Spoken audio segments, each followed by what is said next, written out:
Alright guys, today we're going to do another video, and this time I'm going to do a article review on React Native multiple root views. Alright, let's make my face smaller so we can read this article. So this article is about using multiple RCTRootView instances in the existing iOS app. So what's that talking about? So in this post, he's going to show how it's possible to use multiple RCTView instances in the existing iOS app. So what happens is that in the Get Started tutorial, they have a Get Started tutorial on integrating with existing apps, which is this doc, integration with existing docs. And what's going on inside this doc is it talked about how you can integrate React Native into existing app. But the problem with that doc is that it actually shows the way which you can only have one React Native view. So that's what this article is about. So here we can see that we have a classic blue screen that just shows a blue view, red screen that shows a red view. And then what we do is we register the blue screen as one component and the red screen as another component.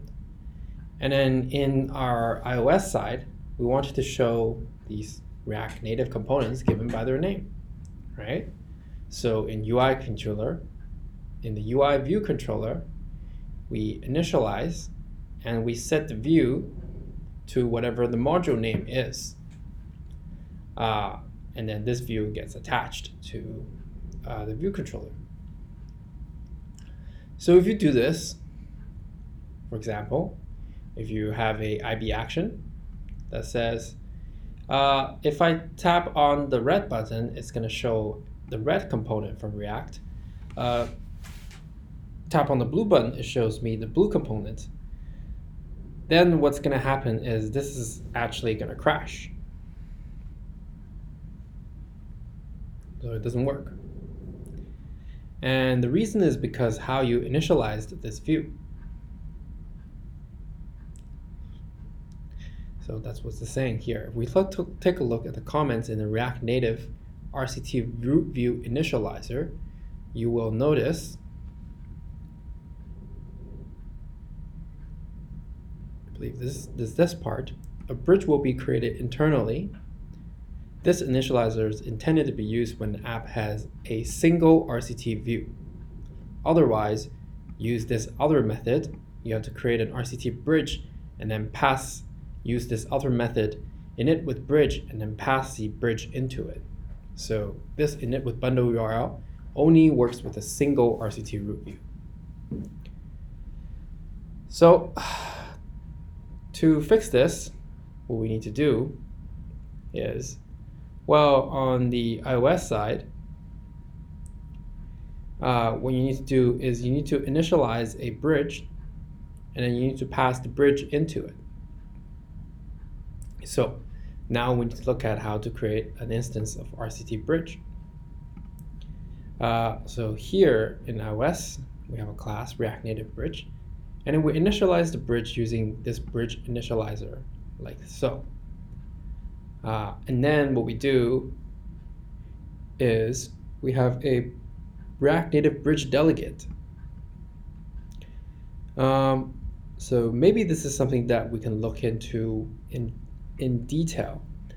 In instances of bridge, a new object, React Native Bridge, creates a new RCT Bridge instance and stores it as property. The RCT Bridge instance needs a bridge delegate.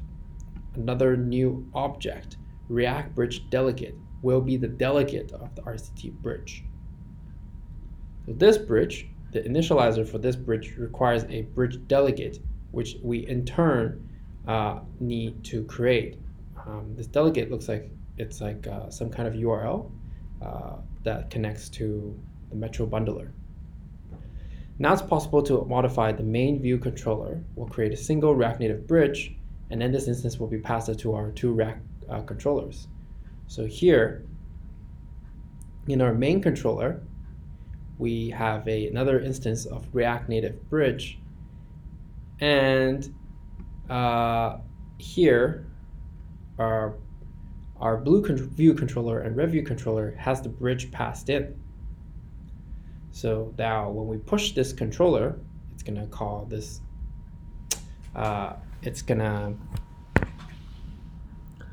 going to call this function which has the bridge passed in.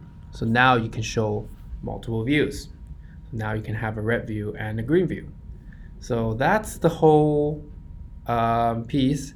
Maybe I should do this piece like just to do it for fun, and I don't know.